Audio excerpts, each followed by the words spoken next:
Predator Badlands just set up the MCU of horror movies, and you barely even realized it. When the first trailer for Badlands dropped last year, horror movie fans lost their minds. You're telling me the dude that made Prey, the movie that single-handedly resurrected the Predator from the dead, is dropping 2 Predator films in 1 year that both connect to the Alien franchise? Add in the comments from Fede Alvarez, the director of Alien Romulus, plus the teases in Alien Earth dropping back to back. Oh yeah, there was some blood in the water, and we were locked in. Both Dan Trachtenberg and Fede Alvarez kept denying that there's an Alien vs. Predator reboot in the works. But every time that they say it, they've got this look on their faces like 50 Cent holding back a smirk, and for good damn reason. Because here's the thing, technically, Disney isn't working on an Alien vs. Predator reboot. They are having Dan Trachtenberg and his crew build the foundation for one, piece by piece, movie by movie. And with every project that's come out from both franchises, whether it be Prey, Killer of Killers, Alien Romulus, Alien Earth, and now Badlands, we are getting one step closer to the rematch of the century. If you look closely, the clues are all there, so let's unpack them together.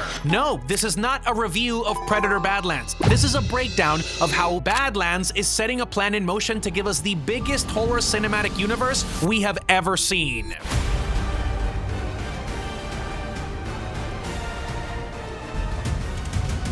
To really understand why Badlands is so important and how these projects fit perfectly with each other, we need to start way back at the beginning. The year was 2004, and every single horror and action movie fan was counting the days until Alien vs. Predator finally came out. We were getting 2 of the most popular movie monsters of all time, duking it out on the big screen, merging their stories and their lore to create something bigger. It was like Shaq and Kobe in '03, bro. A slam dunk waiting to happen.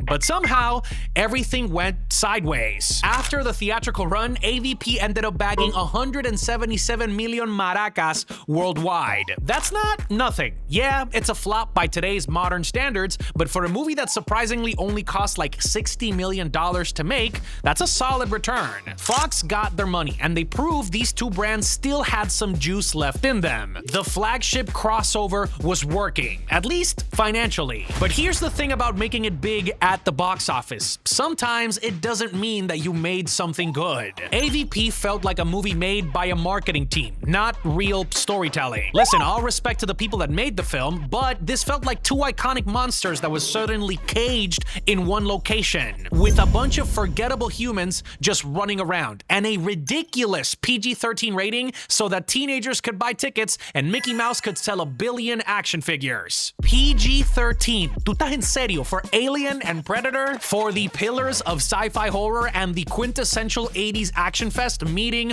on the big screen? This was the first telltale sign that the collaboration between these 2 could start falling apart like that. From my research, I found out that Paul Anderson actually fought against this. Test audiences hated this toned-down version of both of these monsters. But Fox wanted to market this huge event to a wider audience, so they brutally chopped down the movie apart to hit that rating. If you've ever had the displeasure of watching it, the issues were obvious. This was a movie with no teeth, barely any tension, and no real horror. If we're being completely honest, it looked like they were trying to copy what James Cameron did with Aliens so many years ago, turning horror into an action movie. But they merged it together with Predator and morphed it into an ungodly beast that could get the Brinks truck pulling up to the bank like the casino after a 4th of July party. Think about it. The Alien franchise, the one that gave us chest bursters and face huggers and Ash getting his head ripped off, was suddenly safe for kids, just like Tony the Tiger selling you cereal. Fuck you, Tony! The Predator franchise, the one where Hutch's friends all get skinned alive and hung from trees, that was now a glorified G.I. Joe with fangs. It felt wrong, and fans knew it. But the problems ran deeper than the rating. The human characters were paper thin. Alexa Woods did get some interesting moments, don't get me wrong, especially earning her spot in the clan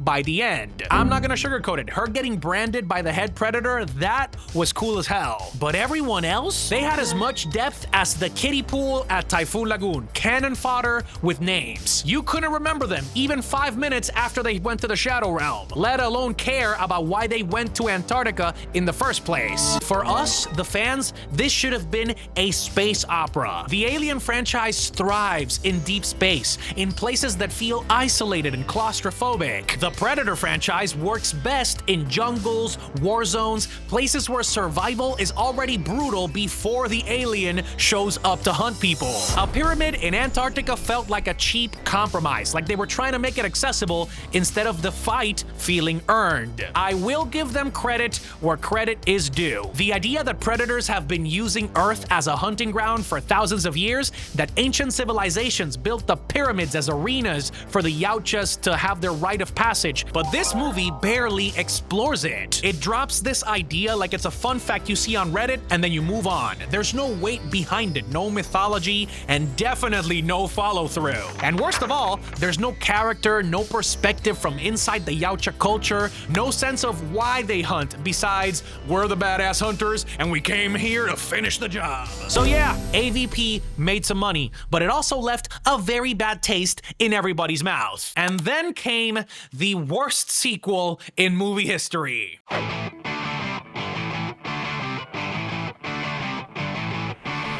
I want to be kind to the people that made this movie, okay? Because after hours of looking at the behind-the-scenes footage, the Strauss brothers clearly had a passion for the source material. They saw what went wrong with the first one, especially that PG-13 rating. Fans wanted a little bit more action, an expansive story, a reason for these two giants to step in the ring together that actually mattered. So, they gave it to us, or at least they tried. We got a hard R rating, check. Facehuggers attacking kids, a pred alien, a chest burster ripping out of a pregnant woman. The pred alien going full movie monster slasher in a small town in Colorado was pretty nice. I was excited as soon as I saw the trailer, but somehow, this shit was worse than the original. Let's ignore the fact that the cinematography was so freaking dark you could barely see what the fuck was happening half the time. The action scenes felt like we just had two 6'5" bodybuilders smashing into each other in a pitch black room. Fans were joking online that they needed to adjust their TV's brightness just to figure out who was winning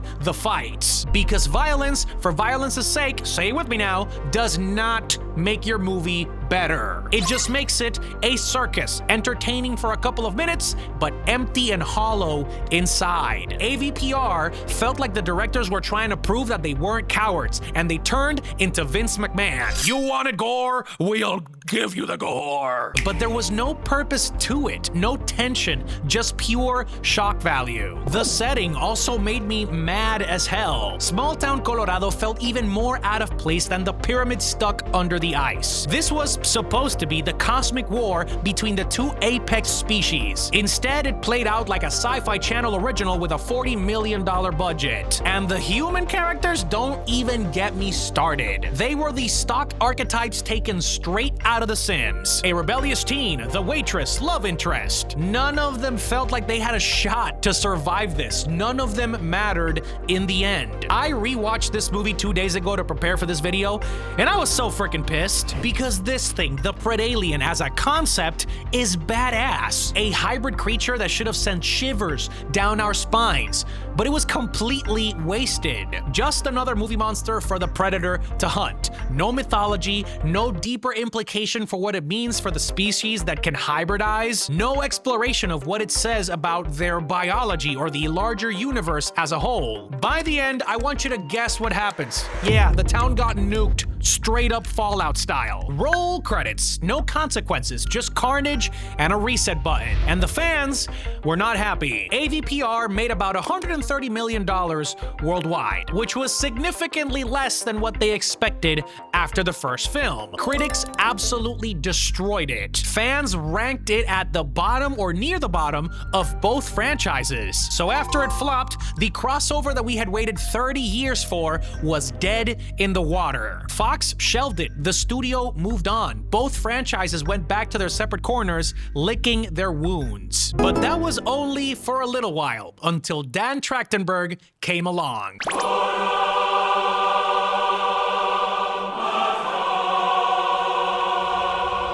Listen, I think you can tell by this point, I love this man. And here's the detail that Dan understood that every exec in Hollywood missed by a country mile. You cannot start with the crossover. You have to earn it. The MCU worked because Marvel and Kevin Feige spent years building individual heroes before smashing them together in the Avengers. You cared about Tony Stark and Steve Rogers and Thor before they showed up in the same room to make quirky Wizard of Oz jokes. Do not understand. I do. I understood that reference. Alien vs. Predator tried to pull a fast one and skipped that crucial step. It assumed that brand names alone were enough to get people hooked.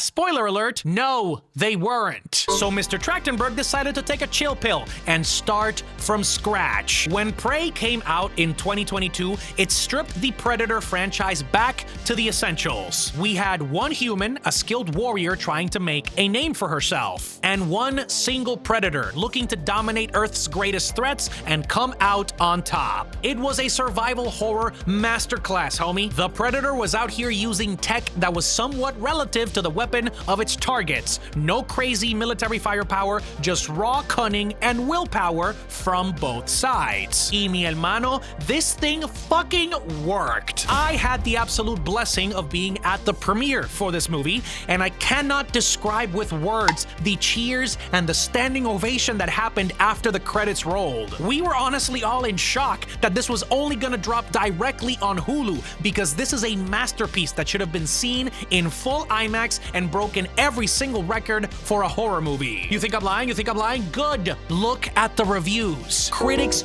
loved it. The audiences did as well. It became the most watched premiere in Hulu's history. And most importantly, it proved that people still cared about this universe if you gave them something to care about. But what if I told you that Prey was just step one? Predator Killer of Killers came out like a thief in the night back in June of 2025, and it expanded the mythology like nothing we had ever seen. I'm talking an animated anthology showing predators hunting across different eras and cultures. Vikings, feudal Japan, World War II, we saw different clans, different predator classes, different aesthetics and tactics for the hunt. And for the very first time, we finally saw the Codex. Go forth among the stars and seek only the strongest prey.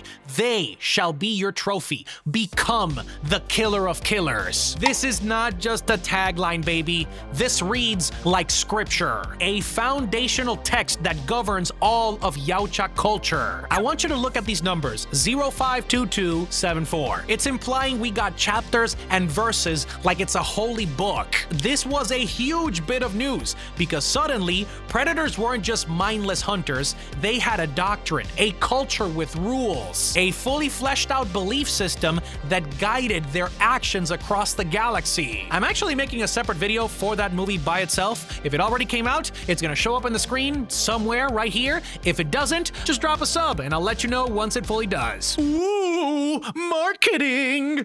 What? Oh, brother, this guy stinks! Sadly, just like Prey, this movie also dropped on Hulu just by itself. But it set the stage for the most important film in the franchise's history.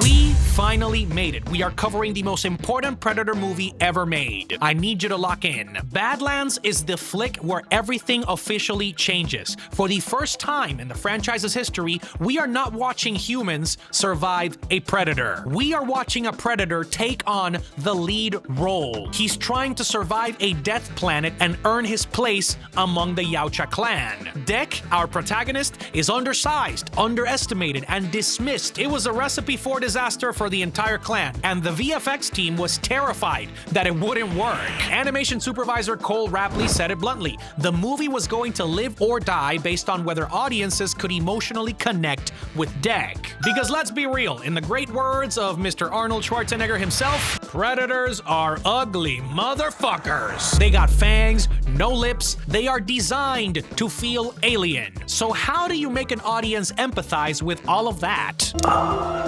Slow down. Oh, baby. Yeah, exactly what Jackie said. By giving us something familiar first, and then you start peeling back the layers. The opening scene of Badlands is a masterclass in this. You get to see two Yautja sparring in a cave, plasma swords crackling, the iconic clicking sounds that we've been hearing for decades. Everything about this feels familiar, like we're watching another predator hunt unfold. And then they take off their masks. For the first time in this franchise's history, we are not just watching monsters, we're watching brothers. Dek and Quay, two Yautja siblings, are training each other on their home planet, speaking in full sentences, not growls. We are getting actual dialogue with grammar, inflection, and emotion. Quay is everything that a Yautja should be. He's tall, confident, and skilled. He's already earned his place in the clan. He's the golden child for everybody involved. Dek is exactly the opposite. He's small, impulsive, the runt of the litter. And in Yautja culture, that is basically a death sentence. Their father, a warlord named Nor, for the time being, made that shit crystal clear. He looks at Dek the way that you would look at a broken tool, like he's something that should be discarded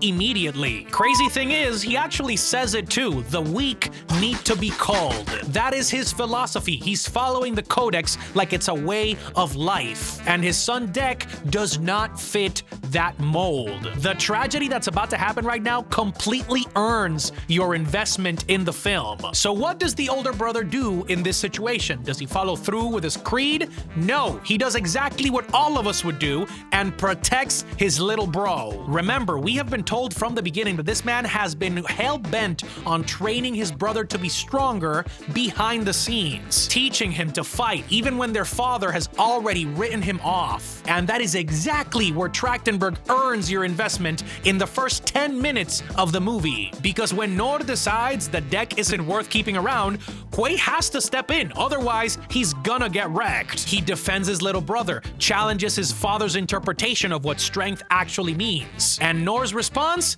You guessed it, he kills his own son Quay right there in front of Dek. This dude has no honor. He forces Dek to watch his brother get unalived. The only person who believed in him got murdered by their own father, and there's nothing he or the audience can do about it. Quay and his father throw Dek onto a ship headed for Jenna, a death planet where one of the strongest creatures in the galaxy lives. If Dek can somehow go out there and defeat the Kalisk, one of the apex predators that even the strongest Yautja, like Nor, fear, then maybe, just maybe, he can come back and earn back his place in the clan. I love this setup because his daddy was out there laughing. He does not believe that Dek can actually do it. This is exile with a couple of extra steps. A full-on unaliving sentence, dressed up as an opportunity. Because at this point, you are not watching a predator anymore. You're watching a person,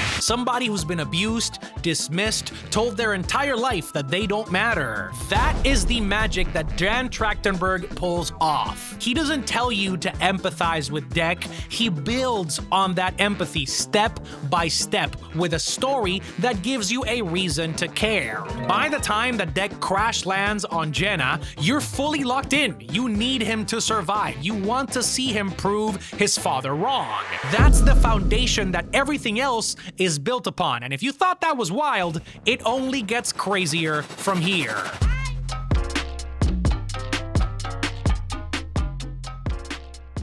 Look, for almost 40 years now, we have been watching predators hunt on our planet, hustling and bustling in our jungles, but Badlands flips that script completely. For the first time in live action, we finally get to see their world, Yautja Prime. I know we technically got to see a little bit of it in Alien vs. Predator, but this is our first full look at the outskirts of the main city, and it is not what you would expect. Like I said at the beginning of this video, before Dek trains with his brother, he is racing across a barren desert landscape on a speeder bike. The sky is reddish with a horizon that stretches out forever. Everything feels harsh, and then you start noticing the details. Small creatures are scurrying across the sand. One of them gets eaten by something bigger. Then that thing gets clipped by something else, aka our protagonist. Until the largest predator on this planet gets seen on screen. A massive reptilian beast with scales scales like armor. It is a bona fide food chain right in the opening shot. Just like in the forest sequence for Prey, where the feral predator watches a snake kill a mouse, and then a wolf kills the snake. Trachtenberg is establishing something fundamental. Predator and prey is not just a Yautja philosophy, it is a universal law. A cycle that governs every ecosystem in every single galaxy. And on Yautja Prime, even the predators have to go through it. Deck's entire clan lives in an isolated desert region, not the lush jungles where most Yautja thrive during combat. Those jungle hunter predators we've seen in the previous films, this is a completely different clan with a very specific culture. The feral predator from Prey also came from a desert clan. He's leaner, more primitive with his technology, operating alone on the Great Plains in 1719. So this is where we start to see the diversity of Yautja culture. This is not a monolith. We have clans with a capital S, each one with a different value and method of combat, but they all follow the same code. Deck's home, aka his family ship, is carved into a rock, decorated with trophies and skulls from dozens of different hunts. A T-Rex skull is even mounted into the wall. But the most important thing that we see from the jump is family. Deck and Quay trained together. They sparred, they argued. Quay protects his little brother even when their father wants him unalived. There is real love there. It's complicated, brutal as hell, but it is love nonetheless. We have never really seen that before. Predators were always lone wolves, interchangeable killing machines dropping into jungles to rack up their body count. Now we get to see them be brothers, fathers, mothers hinted at in the background. That's a big detail that we're gonna get into later. As you can see, however, there is a hierarchy, expectations, and that little nugget of gold changes everything. From now on, Yautja culture isn't just, oh, we hunt because we are badasses. It's a lot deeper. There are social structures, family dynamics, internal conflicts with our protagonists about what honor actually means. This deadbeat asshole over here believes that strength is the only way to live. Total domination. Quay believed that strength is about protecting the people that you love, that loyalty and family matter more than the trophies you collect along the way, that the Codex can be interpreted differently. And Deck, well, he's just basically trying to figure out what he believes. What kind of Yautja does he actually want to be, and what kind of leader could he become? That right there, by itself, is a character arc. It is storytelling. That's why this movie works so well.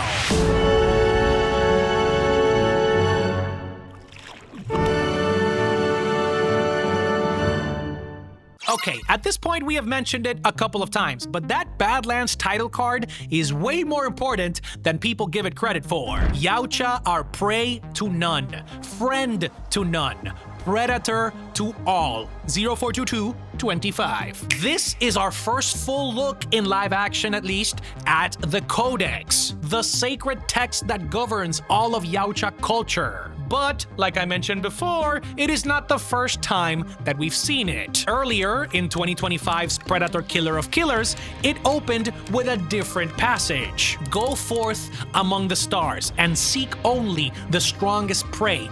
They shall be your trophy. Become the killer of killers. I'm gonna say it again, this video is not a numerology course, but check the frickin' numbers. Badlands passage is 0422-25. Killer of Killers is 0522-74. Not only did the first number change, the second number is way higher, which means that the Codex has a structure. We are getting the chance to see chapters and verses like this shit is a Bible. If we're following basic number chronology, the one in Predator Badlands comes before Killer of Killers, which means this movie has foundational doctrine, the first lesson that gets hammered into every young Yautja from birth. You are the apex. You have no equals. You are predator to all. And then comes the next chapter, the one that sends youngbloods out into the galaxy, the one from Killer of Killers.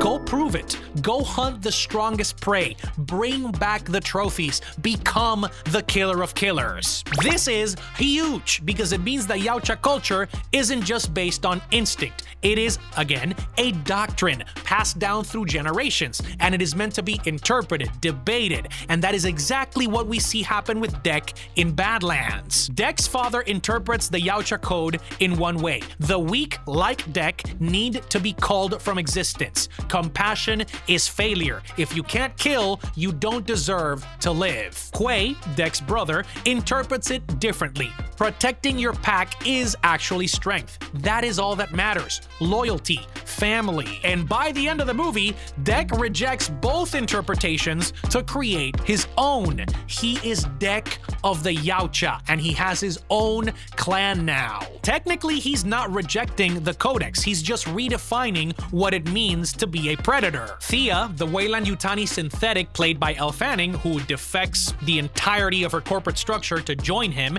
is teaching Dek about the wolves, how the alpha isn't the biggest killer, it's the one who best protects the pack, the person that the pack trusts, the person who keeps everybody alive. Dek, in the end, ends up internalizing all of that, calls himself a wolf, building a family with a synthetic and a frickin' baby kaiju. That is the beginning of something completely new, a Yautja who values protection over getting trophies. Family over everything, baby. Vin Diesel style. This is Brazil, this is Brazil. Which is exactly what you would need if you wanted a predator to work with a human in a future crossover. Look, I'm gonna keep it a buck. The Codex is not just cool lore. This thing is giving us the framework to understand why different Yautja make different choices, why some of them hunt honorably and others definitely do not. It is the reason Dek can reject his father's cruelty without rejecting his entire culture, and it sets up the possibility that Yautja culture can evolve, that the next generation, Dek's generation, might interpret the Codex differently than the old guard. That is the kind of depth that the original AVP movies missed by a country mile. They treated predators like Elden Ring bosses without the backstory. Cool designs and cool weapons, but no beliefs. Now we have something different. We have scripture, philosophy, and that's the difference between making a movie based on a gimmick and building a mythology.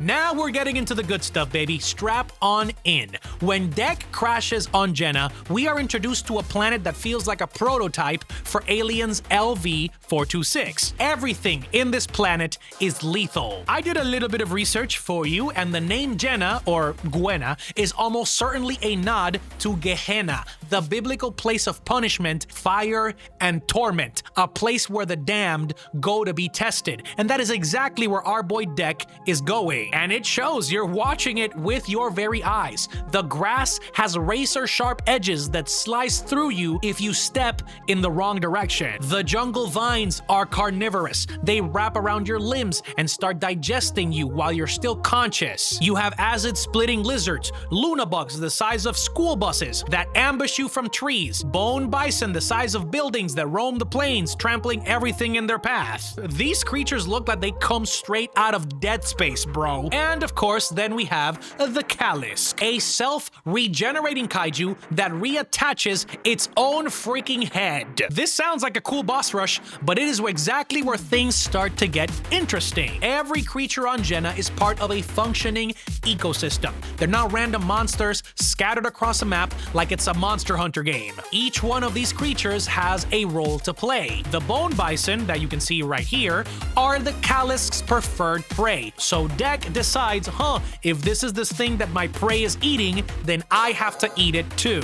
The acid lizards respond to certain berries. Thea figures out that she can distract certain creatures by throwing fruit at them. While all of this is happening, Thea, the synthetic, is categorizing all of it. Records of these creatures' DNA, logging their attack patterns. Just like the scientists in Alien Earth, she is cataloging multiple deadly species alongside the xenomorph. Matter of fact, this is exactly like the scientists in Alien Romulus that extracted the goo from the original xenomorph called Big Chap, to create the unholy beast that you see on your screen called Z01. Do you see the big picture starting to form before your very eyes? Dan Trachtenberg and Fede Alvarez are building Weyland-Yutani's playbook. Find all the death worlds, categorize and catalog the apex predators, weaponize them, monetize them, rinse and repeat. But here is the kicker hidden right in plain sight. The Calisk is designated as XX0552, and the Xenomorph is categorized as XX121. The same exact classification system, which means that Weyland-Yutani has cataloged hundreds, maybe even thousands of creatures to make bioweapons across the entire galaxy. Jenna is not an accident. What happened in Alien Romulus wasn't an accident either. It is all part of a program. But before we dive into what this means for the larger universe, we need to talk about the two characters who change everything. Thea and Tessa, the two twin synthetics, one that chooses empathy and the other a monster that weaponizes it. Okay, let's talk about Thea. If you're watching this right now, it is the lady on the right. She's extremely important because she's not just a supporting character. She's the linchpin that makes Alien vs. Predator feel doable. Thea is a Weyland-Yutani research synthetic in the bioweapons division. She was created alongside her twin, Tessa, two sides of the same coin, in a lab as a researcher and another as a ruthless field operative. But here's what makes her different from any other Weyland-Yutani synth that we've ever seen. She was programmed with emotions. Not as a bug in her programming, a straight-up feature. Tessa explains it pretty bluntly early in the film. Mother gave us both emotions, not to understand creatures, but to exploit them. This is empathy being used as a weapon, showing compassion as a tool to manipulate everything that exists around you. In Arroyo Habichuela, Weyland-Yutani had a Jimmy Neutron brain blast. If you want to study these apex predators, creatures like the Calisk or maybe even the Xenomorphs, you need to understand their behaviors, study their vulnerabilities, what makes them tick. So what did they do? They built Tessa and Thea with emotional capabilities, but Tessa uses them clinically. She understands feelings without feeling them. She can recognize fear, anger, joy, even grief, and exploit all of them. She's the perfect corporate Swiss Army knife, a cold, effective soldier, loyal to the game and the mission to the very end. But Thea, she is quite literally built different. Elle Fanning told us herself that Thea is a spunky, positive explorer, deliberately different from Tessa's robotic personality. Thea gives names to all the creatures on Jenna, not letters and numbers to fit on a spreadsheet. She feeds them, studies them, not as specimens, but as living beings. She tries to understand what they want, what they fear. And when she actually ends up meeting Deck, crashed, injured, and grieving, she doesn't see a specimen. She sees a person, somebody in pain, somebody who lost their brother and is trying to survive in a world that wants him unalived. And when she realizes that Deck isn't just another data point in Weyland-Yutani's catalog, that he's alive, that he thinks and feels and has a moral code, she makes the final choice: to defect. She shuts down the extraction operation, frees Deck from the containment field, fights Tessa, chooses family over the corporation. That is a massive shift in storytelling because we've never seen a Weyland-Yutani synth do that before. Ash tried to kill Ripley in Alien. David betrayed Shaw in Prometheus and Covenant. Walter actually tried to help in Alien Covenant, but his programming got exploited. That is honestly a skill issue. Even Andy in Alien Romulus, as sympathetic as he was, got his entire directives rewritten by a corporate chip mid-mission. That relationship that he had with Rain was constantly at war with his programming. But Thea chooses differently, and that choice has consequences. By the end of Badlands, Thea is officially a part of Deck's clan. She anoints him Deck of the Yautja like it's a medieval ceremony because they trust each other. These two fought side by side with the kaiju and protected each other, and now they formed a bond that crosses different species, programming, and a lot of corporate bullshit. What you're watching on screen right now, a Yautja and a Weyland-Yutani synth working together, is exactly what you would need to tell a compelling AVP story that hits in the soul. But the curious bit is that Thea's defection only matters because of what her sister represents.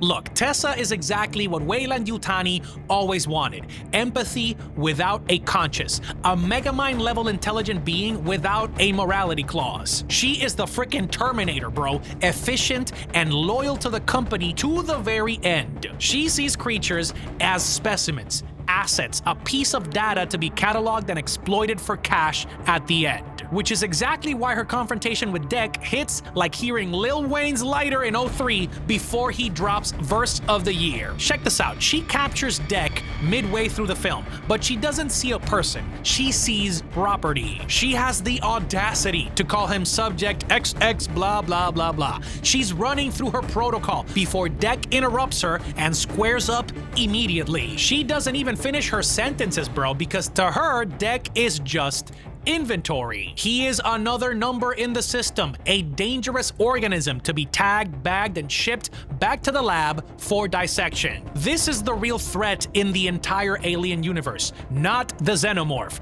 The corporation sees everything as exploitable, and Tessa is Weyland-Yutani's knife. She is corporate arrogance at its purest. Not for a fictional film, this applies to real life as well. Some people genuinely believe that our intelligence equals our right to control everything around us. That if you understand something, you immediately have the right to dominate it. But Tessa has a pretty big problem because she underestimates Deck, calling him just a specimen. She underestimates her sister Thea because she's got defective programming. Most importantly, she underestimates the Calisk because it's cataloged and ready for probing. That hubris is what destroys her in the end, because Deck is not predictable. He doesn't follow the behavioral patterns that Tessa has studied in her simulations. He doesn't act like a Yautja should based on all of Weyland-Yutani's data. He's a wild card, a battle-tested warrior driven by grief,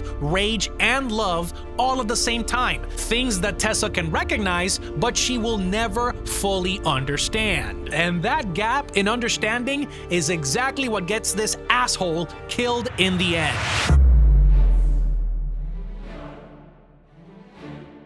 Okay, we're starting to get there. By the end of the final scuffle, Badlands goes from great Predator movie to holy shit, they're actually building something epic here. Deck, Thea, and Bud, the baby Callus that Deck adopted after, thinking that Weyland-Yutani had unalived her mother, actually team up with Bud's mother to systematically fuck up the Weyland-Yutani extraction team from the core. You heard me right. We got 3 apex Predator species cooperating. Deck is using Yautja tactics with strategy and precision. He knows how to hunt, how to read the terrain, and how to exploit all of Tessa's weaknesses. Thea is using the fact that she's a synth as an all-purpose whack-a-mole counter. She's got hyper-intelligence, adaptability, she can manipulate every single piece of tech around her. She's able to hack systems and drones. She's basically the Oracle to Deck's Batman. And the Calisk, yeah, this thing is like stubbing Bruce Banner's toe and then just pointing him to the person that did it. Bud's mother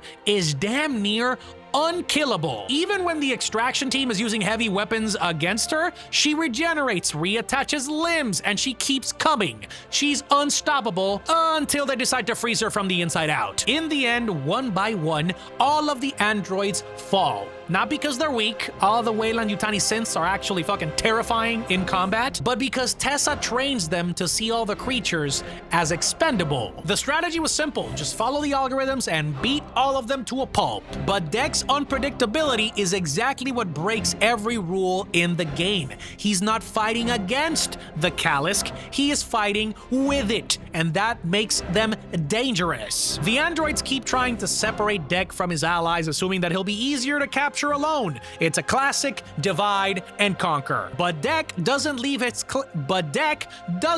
clan when things get tough, and his clan does not leave him. It's beautiful, it's chaotic, and it is earned.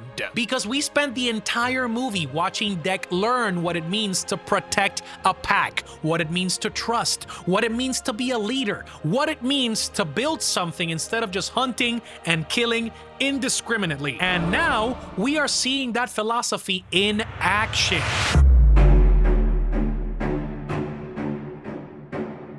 The final battle scene is Easter egg heaven for horror movie fans, because we got to see Tessa in a Weyland-Yutani exosuit. If you've seen Aliens, you know exactly where we're going. This is a visual callback to Ripley climbing through into the power loader to fight the Xenomorph Queen. Get away from her, you bitch!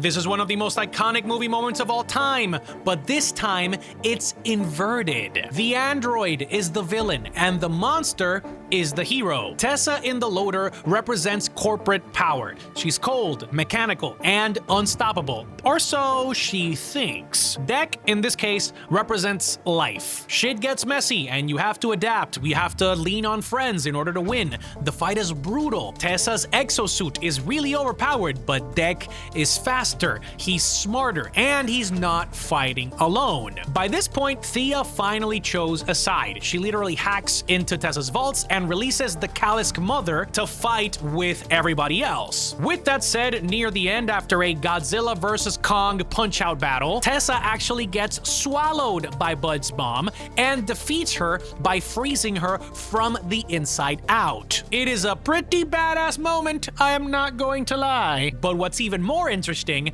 is Thea's response. She flat out tells her, "We are not sisters anymore." And then Dek stabs her in the back. With the villain finally defeated, Bud comes out of nowhere to collect her head like it is a Mortal Kombat fatality. The specimen has officially destroyed the scientist. The defective synthetic chose family over programming. The predictable Yautja built something the corporation never saw coming.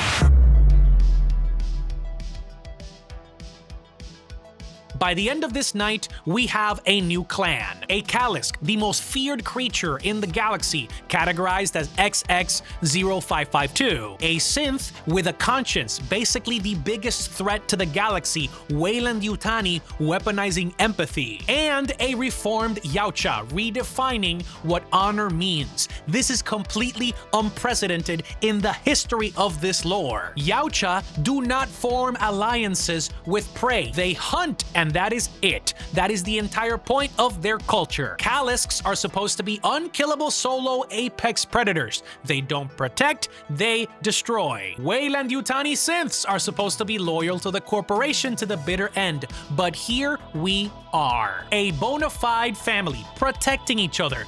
That is the thematic heart of this movie. We are slowly but surely redefining what a clan even means. It's not just bloodline or programming, it is a choice to trust and protect the people around you. And for the first time in Yautja history, a predator clan isn't defined by who they hunt, it's defined by who they protect. After this confrontation, things get spicy because Dek has to return to Yautja Prime. His father is waiting, furious that Dek somehow survived. This dude is a massive hater. In his eyes, having Dek even come close to his doorstep is polluting Yautja honor by bringing a synthetic head to stand beside him instead of the Kalisk. But I love Dek's response in this. Instead of being furious, he's calm. He comes through and says something simple. "Father, I am not here for revenge. I am here to pick up my fucking cloak. This thing right here in front of you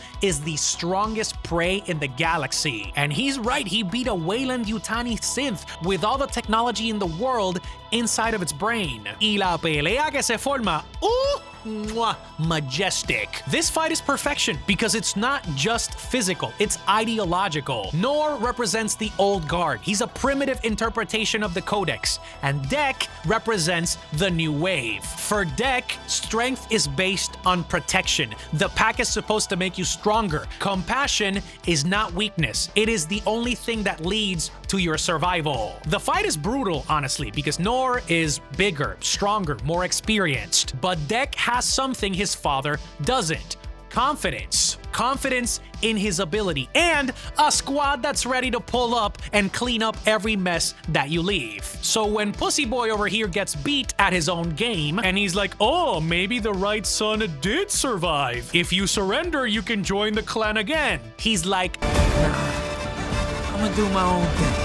The gang is ready to square up. He has his own clan. And in the end, Dek defeats not only his father, but the system that kept him trapped in that cycle of violence in the first place. Finally, he got his cloak, even if he had to take it off his father's body. Plus, he got the best present of all: family and his honor. After like 3 or 4 attempts at this point, I can't even remember, Thea asks him one last time, are you Dek of the Yautja?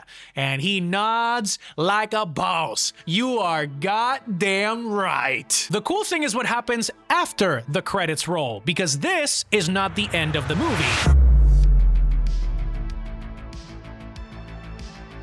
Everybody at the crib stares upwards towards the sky, and a massive ship descends. It is bigger than Nor's. It is very similar to the one that we see in Predator Killer of Killers. It is older, more ornate. And what is it carrying on the inside? Dek's mother, a Yautja matriarch, arriving like the Rock to lay the smacketh down. The film is establishing something huge in this frame alone. Yautja society is matriarchal at the top. Males are warlords, clan leaders. They rule through violence and dominance. But they answer to the matriarchs, the elder females who sit in the council, who interpret the codex, who decide which clans live and which ones are sent to the Shadow Realm. Dek's mother hasn't intervened thus far because she is willing to see her boy go through a test, a trial, his chance to prove himself. And that sends a clear message. Dek has changed Yautja culture at the core, but the consequences are going to be swift and immediate. The old guard is officially shaken, the new generation is rising to take its place, and the matriarchs are waiting to see what is going to happen next. So that is the story of AVP 0.5. Now let's talk about how they actually pulled it off. Because making an audience empathize with a creature designed to be terrifying, a Weyland-Yutani robot, and the comic relief kaiju is borderline impossible. But Dan Trachtenberg, Elle Fanning, and the rest of the team actually pulled it off in a fascinating way. We already covered the language and the world building from a cultural standpoint, but something that doesn't get the love that it deserves is the performances. I really suck at last names, but I'm gonna try it.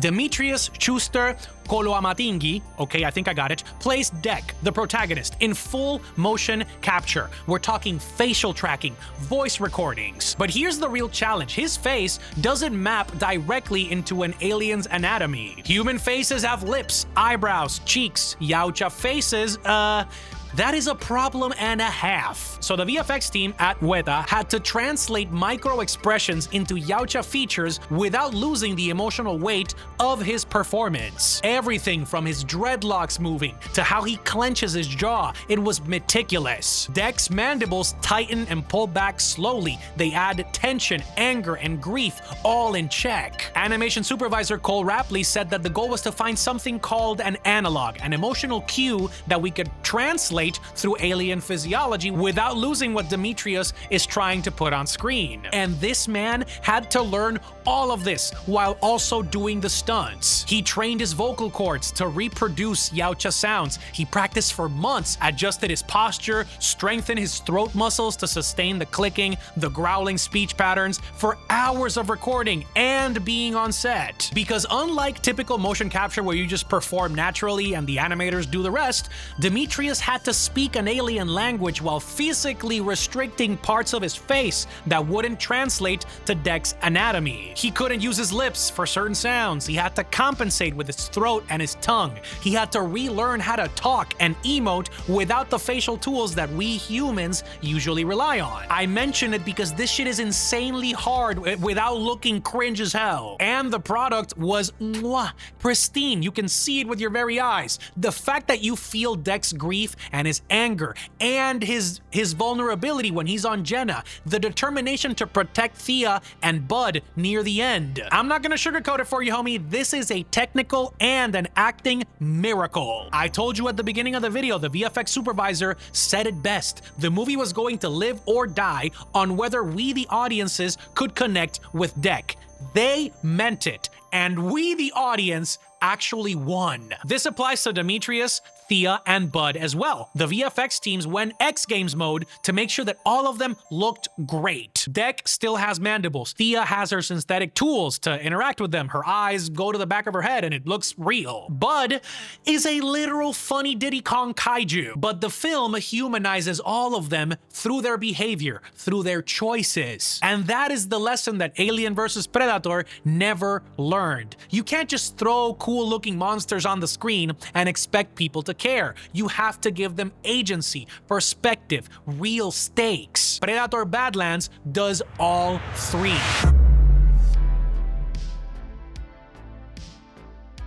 Okay, Ricky, you've been yapping for like over an hour now. Why should we care about the future of this franchise if this is a one-off story? Well, it's because the numbers do not lie. Predator Badlands officially opened to about 36 to 40 million maracas domestically. For context, this is the biggest Predator opening weekend ever, even beating Alien vs. Predator way back in 2004, which made 38 million. Worldwide, it went even crazier, hitting 80 million in its first weekend, and it just kept going. The final total was honestly insane, $177 million on a $105 million budget. That makes this officially the highest grossing Predator movie of all time, edging out Alien vs. Predator's previous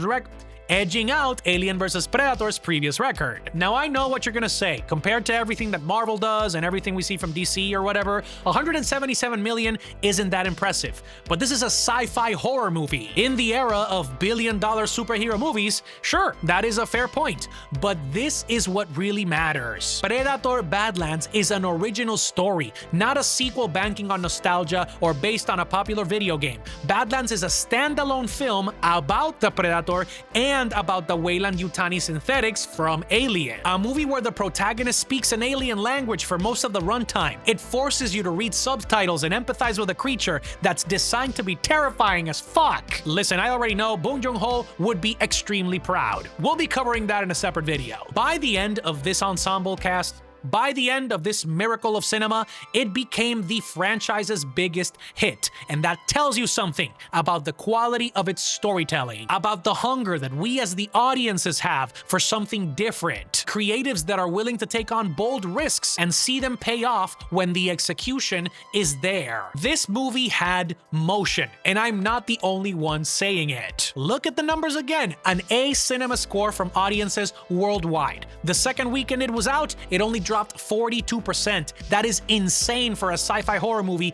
in modern times, because most films tend to drop like 60 to 70% by week 2. This bad boy, by the third weekend, was still in the top 5 for the box office. How did that happen?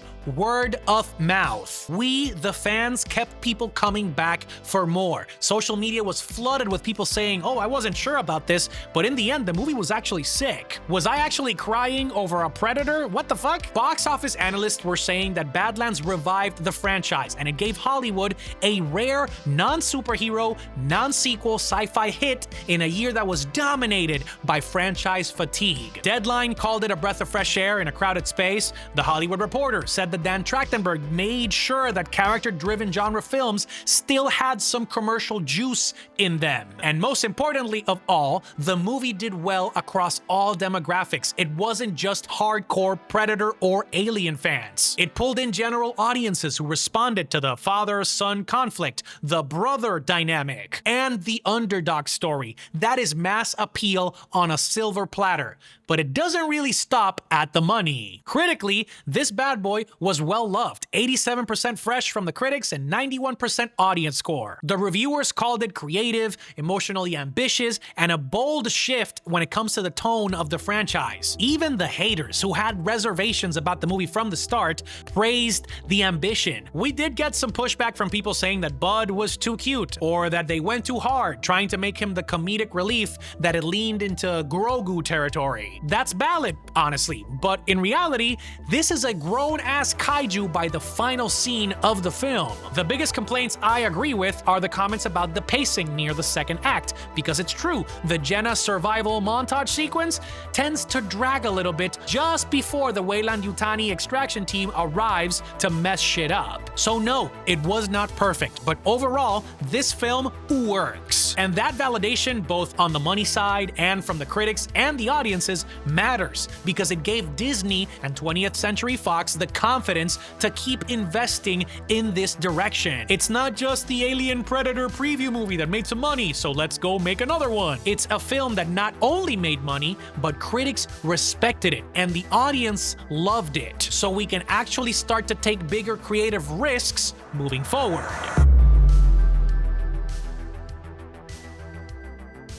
What? Little costume change? I bet you weren't expecting that. It's because this video's taken me 2 days to record. But here is the most important takeaway. Badlands effectively set up Dan Trachtenberg as the architect of the modern Predator universe. He's already confirmed he's still developing more Predator projects, despite signing a new overall deal over at Paramount. He's basically simultaneously dreaming up future stories all at the same time, teasing that he has ideas for at least 2 more films in continuity.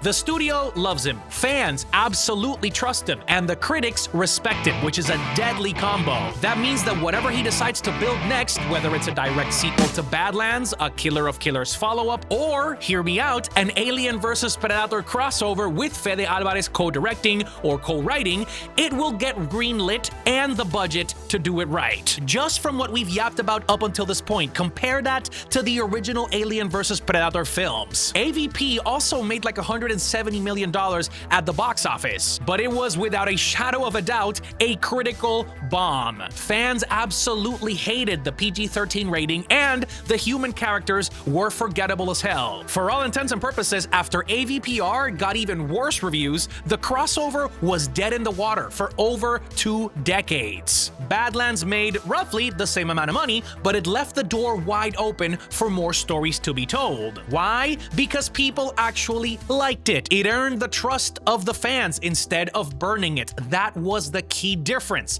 and that is exactly why it matters.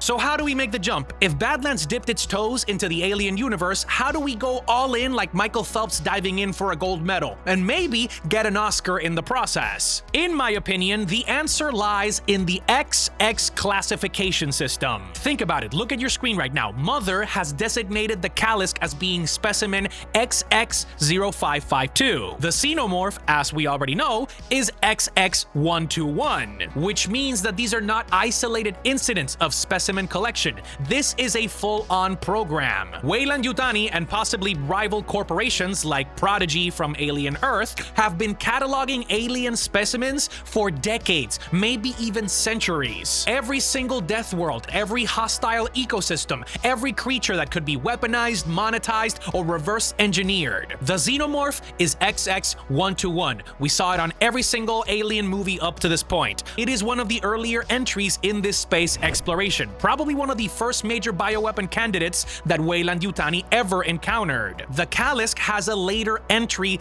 in the saga, but it's still part of the same classification system, which raises a pretty interesting question. What's entry 200, 300, 69, 69? Sorry, that was in the script. I had to make the joke, okay? My bad. How many death worlds are truly out there? How many species has Weyland-Yutani cataloged up to this point? How many creatures are sitting in corporate databases or in the cryo chambers that we saw in Predator Killer of Killers, waiting to be exploited? These are all genuine questions. And if the Yautja have been hunting across the galaxy for thousands of years, seeking the strongest prey, according to the Codex, then they've definitely encountered some of these XX class organisms before. Maybe they fought xenomorphs before, or they hunted the engineers. The possibilities are truly limitless, but now, instead of aliens and predators fighting in a throwaway exploration for a cheap crossover, this would be full-on world building. It's a natural intersection of overlapping goals for both franchises. The Yautja hunt apex predators for honor. Weyland-Yutani hunts apex predators for profit. And eventually those plans have to cross. Remember when I mentioned that the breadcrumbs were being hidden in plain sight ever since Prey came out back in 2022? I was not kidding you. So let's connect the dots across all the major projects after Mickey Mouse bought the entire Alien Predator slate. Okay, going back to Prometheus and Alien Covenant, they introduced the Engineer Worlds, going back to the goo experiments that happened in LV-223. The Engineer Homeworld, places where they could have terraformed life and created bioweapons as a population control measure. Or, as we saw, their failed attempts at it. Alien Romulus had Fede Alvarez showing us how they were recovering the original xenomorph, called Big Chap, from the original Nostromo that was just chilling out in space, and reverse engineering its biology into Z01, a safe mutagen designed to rapidly adapt humans for harsh space environments. This was fully fleshed out of Ridley Scott's original vision, just adapted into a modern story. As you saw in the final scenes of the movie, spoiler alert, it was not safe at all. It created the Offspring, a horrifying hybrid of human engineer and xenomorph DNA. Alien Earth showed us Weyland-Yutani and a rival corporation called Prodigy experimenting with multiple parasites on Earth itself. Noah Hawley and the rest of his production team did something insane. They established that by the time humanity reached deep space in all the original Alien movies, corporations were already playing with fire on their home soil. Then you switch over to Badlands, including Jenna, a death world in its own apex ecosystem, confirming that companies like Weyland-Yutani are actively cataloging creatures like the Kalisk and the Yautja under the same classification as xenomorphs. You start to see the pattern, right? Weyland-Yutani isn't just obsessed with the xenomorph. They are obsessed with probing every single apex organism. Anything that kills efficiently and can think is fair game. If it can survive harsh conditions, then it can be weaponized, studied, or sold to the highest bidder. Xenomorphs are just the beginning, an early entry in the system,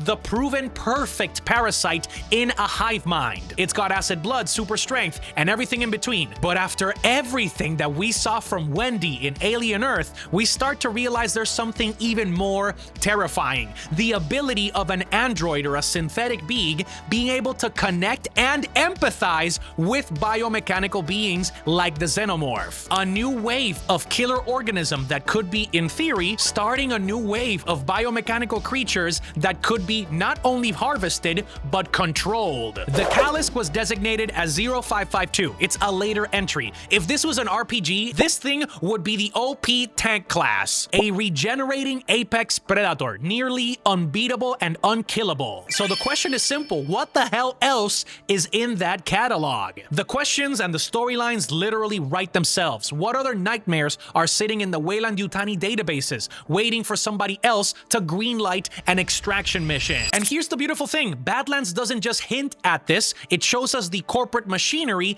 in action. Tessa and the extraction team aren't there by accident. They're there because Jenna is on a corporate hit list. 0552 has been flagged for retrieval. Until our boy Deck comes along and throws a wrench in it by refusing to be a specimen. And Mother, she definitely took note of it. Alien Earth introduced us to Wendy, and like I said before, her character completely changes the game. Wendy is the first ever synthesoid-like android with a human consciousness. We are talking about a terminally ill child that had her mind uploaded into a synthetic body. She was, by all intents and purposes, created by a company called Prodigy as a prototype. She's half of an experiment and half of a desperate attempt to save a dying girl and use the knowledge from the experiment to make the owners of the company immortal. Through this little unique angle of having a human empathize with the monster and have a robot's processing power in her brain, she finds a way to communicate with xenomorphs. Not to control them, not to tame them, to communicate. She's essentially forming an empathetic link like we've never seen before. The Ripley clone did something similar in Alien 3, but it was a little bit half-baked. But this is completely different. Wendy understands the hive structure, their instincts, their signals. Noah Hawley, one of the creators of Alien Earth, framed this as both a thematic exploration of empathy versus horror, and it sets up a new narrative direction for the franchise. Think about it this way: what if you could understand the xenomorphs? What if there was a bridge between human consciousness and the alien's instinct? What if the horror was not just physical, but moral? I don't know about you, but I would be kind of messed up to realize that these monsters are just like people too, and they were just shaped by a different evolutionary pressure. That is the connective tissue that connects Alien Earth with Badlands, because Thea is the next step. She is post-Wendy, post-xenomorph communication system. Weyland-Yutani and Prodigy both saw what Wendy could do. They saw what Prodigy was able to achieve with a synth that was capable of interfacing directly with xenomorphs, and they thought the same thing that always happens. What if we could build synthetics designated to bond with apex predators, to use them as a tactical advantage in every single war moving from here on out? You see, Wendy was an accident, a child's consciousness creating an unintended bridge between humans and the alien hive. Thea and Tessa were both intentional. Weyland-Yutani was weaponizing their empathy, programming it as a feature instead of letting it emerge organically. That's when you can put both of their plots together. Wendy can communicate with the xenomorphs, and Thea can communicate with the Yautja. They can both bond with apex creatures like those two and the Callisk. This is the seed that is shaping up something much larger. A future where Weyland-Yutani has synths capable of interfacing with every dangerous species across the galaxy. Xenomorphs, Yautja, the Callisk, engineers, whatever the hell else is hidden in Mother's classification system. And if that's the game that Weyland-Yutani and Prodigy are playing, building a roster of empathetic synths that can communicate with, manipulate, or outright control the galaxy's deadliest creatures, then Alien vs. Predator having a crossover is not just a possibility, homie. This shit is inevitable.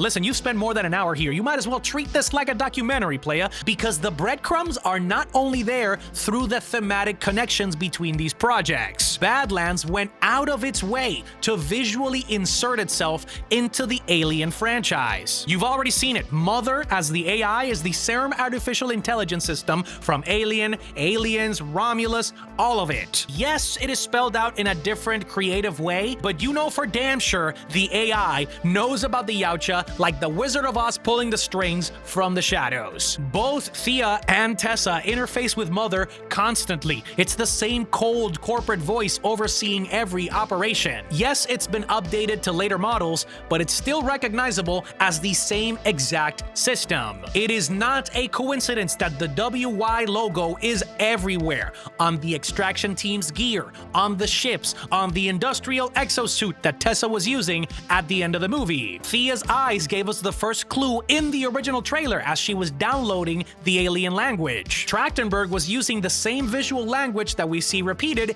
in other projects like Romulus. It's clean, sterile, and oppressive regardless of whichever planet they are on. From the pulse rifles to the weapons to the sound design, everything has a very unique intimidation factor. I mean, once the extraction team makes it to Gemma, they're essentially using an updated model to the flamethrowers that Ripley Ridley was using in the second movie. Even the vibe is consistent. There's corporate dystopia, a no-holds-barred weapons division. This is ruthless extraction, an operation that's prioritizing profit over human and alien life. The same cold, calculated exploitation that we've seen across the entire Alien franchise since 1979. This is not just an accident, this is intentional visual language. Trachtenberg and his team are establishing something important. This is all set within the same universe. We're talking about the same corporation, the same level of threat. Whatever Fede Alvarez is doing on his end over on the Alien universe, it's setting up an alley-oop and we are dunking on it over on our end as a follow-up. Weyland-Yutani doesn't just appear in the Alien movies anymore.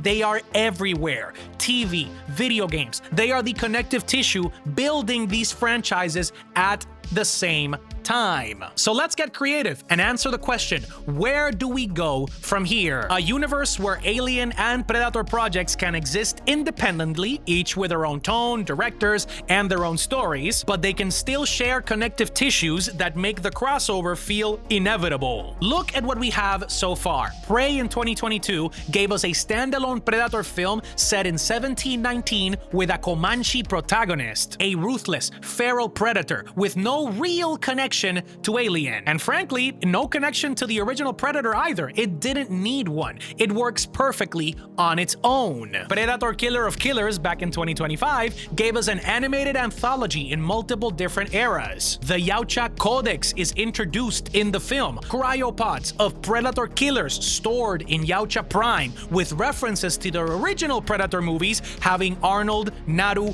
and Harrigan frozen in time. The Grendel King Warlord Predator looks like he has alien xenomorph tails coming out of his armor's cape. Yes, this is still a standalone movie, but it is building a shared mythology. Alien Romulus from 2024, again, another standalone Alien film set between Alien and aliens. Young colonists on a derelict space station, Weyland-Yutani extracting a black goo from Big Chap. No, you don't get to see the Predators, but they established the human-alien hybrid, which was a total reset of the entire lore. It did not need the Yautja. Then you get Alien Earth, a TV series with xenomorphs reaching Earth, Wendy being a synthetic that can communicate directly with them. We got corporations experimenting with multiple species at the same time. Standalone, yes, but it expands the corporate bioweapons angle a whole lot, especially when you consider Thea's story is about to come out a couple of months later. Finally, in Predator Badlands, we get a Yautja protagonist, Jenna, as the Death Planet, introducing the fact that Weyland-Yutani has an extraction team led by a synth duo with Thea, the empathetic link that breaks the mold for Mother's iron grip on the galaxy, and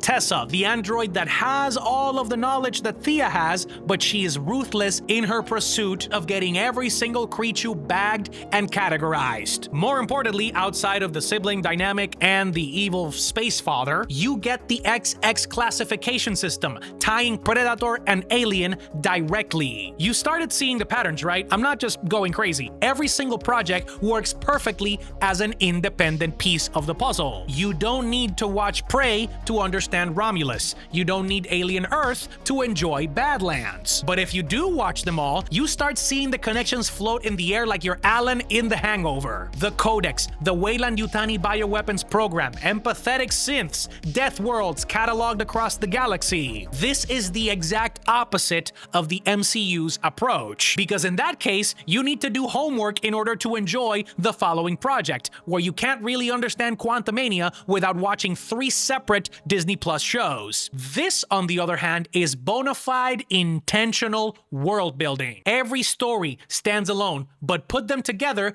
and it forms something much larger. And that is exactly what you need to build a sustainable franchise. Look, Dan Trachtenberg has been really cagey about what's gonna happen next, but he's dropped some very clever hints along the way. In the interviews, like we talked about earlier, he said that there's at least 2 more Predator projects in his continuity. You can bet your bottom dollar that we are most certainly gonna get a sequel to Badlands, because Dex's story is not over, it is just beginning. The matriarch angle is completely new territory in live action. His new clan of having Thea and Bud needs a next chapter. The other one, to me, would be a follow-up to Killer of Killers. Expand the anthology format, show us more Yautja hunting across different eras, flesh out the Codex a little bit further. But here's what's really interesting. Trachtenberg has also said that he's been in conversations with Fede Alvarez himself, the director of Alien Romulus, about where these universes could intersect. I'm gonna give you his exact words. We are not rushing it, but we're thinking about it. And when it happens, it has to feel earned. That's the word I was looking for, baby. Earned. Not a matter of when can Mickey start making the most money. It's when it feels like it was an earned piece of the pie. That is the philosophy that drives this entire slate and why fans are willing to trust both of these directors. If you thought that Dan Trachtenberg was direct, Fede Alvarez has been even more so. If you thought that Dan Trachtenberg was being direct, wait till you hear what Fede had to say about the subject. In some of the interviews after Alien Romulus came out, he confirmed that he's already working on a sequel, but he also said that he's very interested in exploring different corners of the Alien universe. His words, not mine. Weyland-Yutani is everywhere. They've been cataloging organisms for decades. What if we saw that program in action? What if we showed the corporate side, the scientists, the extraction teams, the synthetics that were being designed to interface with these creatures? Sound familiar? That's exactly what we've been talking about for the past hour. Badlands and Alien Earth already showed that to us. Not only that, we got Weyland-Yutani on Jenna, Tessa leading the extraction team,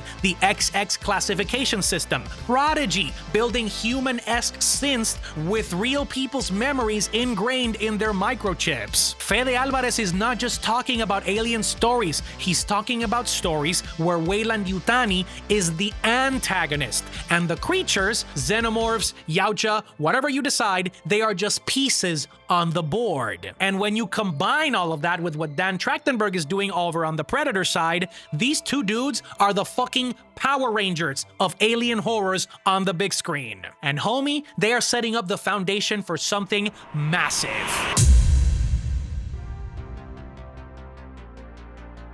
So it's time to answer the question, what does an actual crossover between Alien and Predator look like in the 2020s? Here's the pitch that I would give based on everything we know. This is just my opinion, leave your pitch down in the comments. The setting would be simple, a death world or a space station, not on Earth and definitely not Yautja Prime. We would have to go somewhere neutral, maybe a world close to Jenna, maybe a completely new planet that Weyland-Yutani cataloged from the time the engineers were running their science fair projects. First player up, the Yautja, a clan led by Dek, arrives immediately. This is a sanctioned hunt, a rite of passage for the new Youngbloods, Bud and Thea. Maybe they all have to work together in order to face an even bigger threat. The Codex demands that they have to prove that they are also capable of fighting the strongest prey in the galaxy. And Weyland-Yutani's corporate databases list this planet as housing, which one? You guessed it, the XX-121. A fight with the xenomorph. A Predator finally getting the chance to test himself against the perfect prey. On the side of Weyland-Yutani, it's simple. Give us a research team that's already there wreaking havoc. Not just scientists or synthetics like Thea or Tessa. Maybe you can get Morrow or Wendy, somebody from Alien Earth or from Alien Romulus. Somebody that's an equivalent from either Prodigy or Weyland-Yutani who can communicate directly with the xenomorphs. The important part is that you make their mission immediately clear. They are there to capture live specimens, extract the eggs, study the hive, bring back the data, and create new bioweapons. This is full-on corporate R&D. The conflict would be pretty simple. The Yautja want to hunt the xenomorph for trophies, and Weyland-Yutani wants to capture them to study them. Both groups would see each other as a direct obstacle. The Yautja view humans as weak, dishonorable, because they are interfering with a sacred hunt. Weyland-Yutani would view the Yautja as contaminants, an unprecedented threat to their operation. The humans in this case would be caught in the middle. They would not, I repeat, they would not be the protagonists. The humans will be collateral damage. Give us the colonial marines or a survey team, people who don't give a damn about honor or profit. They just want to survive the ordeal. Maybe one of the humans is a descendant of Naru and is trying to find the legendary warrior who somebody said is still alive, because she is. Maybe they're from the same bloodline of predator killers stored in cryostasis in Yautja Prime. Someone with a deep and direct history with the Yautja. But here's where you would get the twist. The xenomorph is not the only threat. This new planet that we are standing on has other XX class organisms. Maybe the being higher up on the rung above the Kalisk. Maybe something worse, an engineer hybrid or a bioweapon that's been dormant for centuries and now is waking up because of all the activity on the planet. Suddenly, the Yautja and the humans, and maybe even the synthetics, have to work together to survive. And who's gonna be the bridge between all of these teams? Simple. Dek, Thea, and Bud. Dek is there because he's leading the hunt. Thea is there because Weyland-Yutani wants her empathetic interface abilities, and they're trying to find her along the way, because she is the link to study both the xenomorphs and the Yautja at the same time. Dek understands honor. Thea understands empathy. Together, they can convince both species to cooperate, at least for the time being. But Weyland-Yutani's corporate interests are never going away, and the Yautja's Codex ideology is gonna be the thing that's pulling everybody apart. The stakes would be simple. Some Yautja would die honorably. Some of the humans would survive and others would hit the Shadow Realm. Some of the synthetics would be forced to choose sides. To join Thea's new family and become warriors across the galaxy, or stay loyal to the corporation. And the xenomorphs, they would do exactly what they always do. Thrive. The hive has to spread. Hybrids are formed all across the planet, making it even more dangerous. The extraction operation would fully fail. The hunt becomes a fight for survival. And in the end, I want both of these directives to give us zero resolution. Not a simple cookie cutter, the good guys won and bad guys lost. This AVP1 would be building the relationship between Yautja, humans, and the possibility of even cooperating with xenomorphs themselves in the future. Because remember, Wendy can connect with the hive mind. What if they are actually just trying to survive because there's something even more dangerous along the horizon? You don't believe me that they would both have to work together to beat something that's even more powerful than them? Watch Predator Badlands and see them confront the Bison and the Lunabug. Weyland-Yutani would need help from everybody to get these new specimens, because the Yautja are not enough to beat everything that's living in this planet. Dek's philosophy that strength is protection, not domination, would be immediately tested, and it would work. Barely, but it does work. Weyland-Yutani doesn't win either. They don't get their specimens, and all of their synthetics do not come back home alive. The new team of Yautja do not get a clean hunt, but everybody learns something along the way, and the door is open to more stories. This wouldn't be a movie where two monsters fight and the humans are just out there watching. This is a movie about multiple cultures colliding, about honor versus survival, corporate exploitation versus the warriors, answering the question of what does it mean to be an apex predator when you're not the only one in the room. And it would only work because Predator Badlands, Romulus, Alien Earth, and Predator Killer of Killers with Prey laid the groundwork. Here's what we already know: who the Yautja are and why they hunt. We got that through the Codex, Yautja Prime, and Badlands. We would know what Weyland-Yutani and Prodigy want. want, which is bioweapons, corporate profit, and the new classification system being completed like it's a fucking Pokedex. Then we also get a different node in the system because empathetic synthetics can bridge between species. That includes Thea, Wendy, Morrow. And, more importantly, that we have entire worlds dedicated to hunting and surviving, with Jenna, LV-426, and the Engineer planets. Think about it, homie. We wouldn't need exposition dumps. We don't need clunky explanations. We would just finally get to see these worlds collide in a way that makes sense. That's the difference. That's exactly why this crossover, when it happens, would feel earned.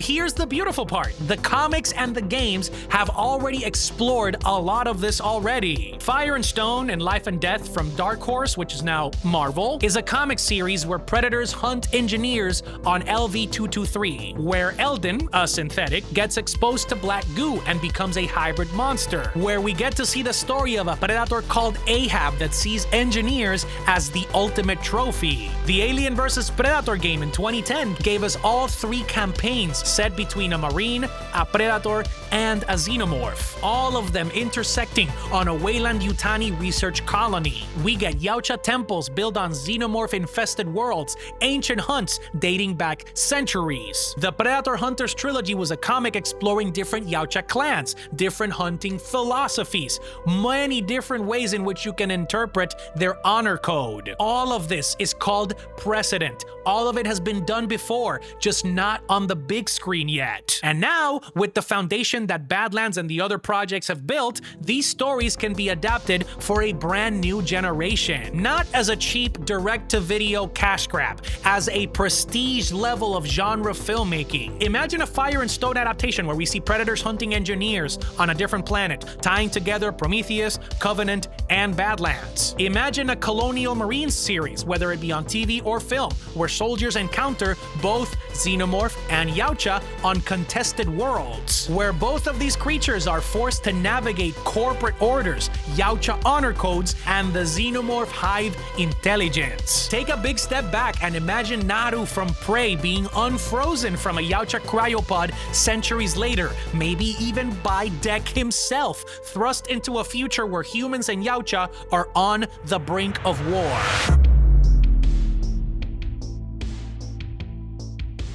Let's bring it all home. Predator Badlands didn't just give us a great Predator movie. It didn't just make money and earn critical acclaim. It set up a foundation for 2 franchises in one movie. A Yautja protagonist that we actually care about. Deck isn't a faceless monster. He is a person with a new family, a culture, and a moral code he's actively trying to redefine. We have a fully realized alien culture with the Codex, Yautja Prime, fully fleshed out clans with different purposes, internal debates about what honor actually means to them. This isn't just a cool lore dump, it is a bridge between franchises, told through the eyes of characters who can translate, mediate, and connect between each other in ways that no human ever could.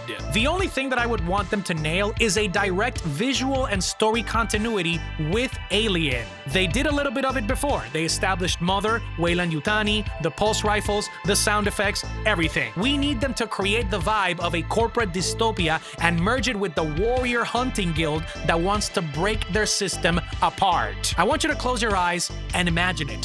One project that sets up a decade's worth of movies in a beloved franchise that still has juice. It could be one of the biggest Alien and Predator movies ever made. Critical acclaim, audiences love it, maybe a couple Oscars thrown their way because of the troubles. All of that in one film. Look, I get it. A lot of us are skeptical. We've been burned by AVP more than once. Actually, it's been twice. But here's the thing. We, the audience, are finally ready for this. Badlands proved that people will show up for a Predator movie when the Predator is actually the protagonist, when the story is character-driven, when the lore actually matters. Alien Romulus proved that people still love Alien when it is done right, with practical effects, claustrophobic horror. Alien Earth proved that people are hungry for new ideas and new threats besides the Xenomorph. Sure, Sure, Wendy's storyline was a little bit polarizing, but it is interesting. We are pushing the alien mythology forward instead of just retreading old ground. This would give us the full introduction to synthetics, androids, and hybrids. All 3 projects are critically acclaimed, financially successful, building momentum. So when Dan Trachtenberg, Fede Alvarez, and Noah Hawley sit down and say, okay, we are ready to do AVP again, Mickey Mouse better open up his damn pockets and write them a blank check, because this time it would not be a gimmick. It would be the culmination of years of storytelling. And we, the fans, trust me, will be right there, front row, opening night.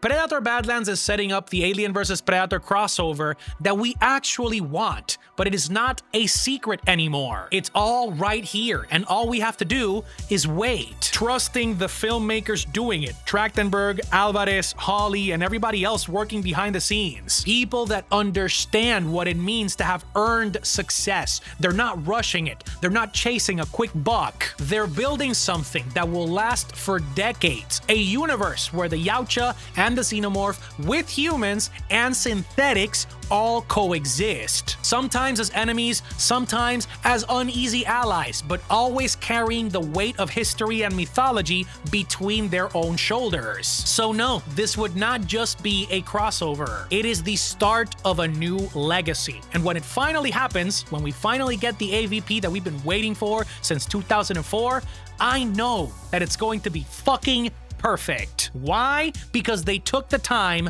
to do it right. Listen, fam, you made it to the end of the video. Thank you guys so much for the bottom of my heart. It took me like 20 hours to make this and like 6 hours to record this video. So if you can leave your thoughts in the comments telling me your pitch for the AVP movie or what you thought of Badlands or any tips on how I can make my videos better for you, that would mean the world. Anything helps really. Sharing the video, liking it, that's all up to you. My job is to make these bangers as best as I can because I love y'all as much as I love the movies that we're yapping about. So if you're looking for the follow-up video that I made that's a little bit more storytelling focused, or the full breakdown that I made on Killer of Killers, you can find it right here. It's right there waiting for you. I'll see you on the next one.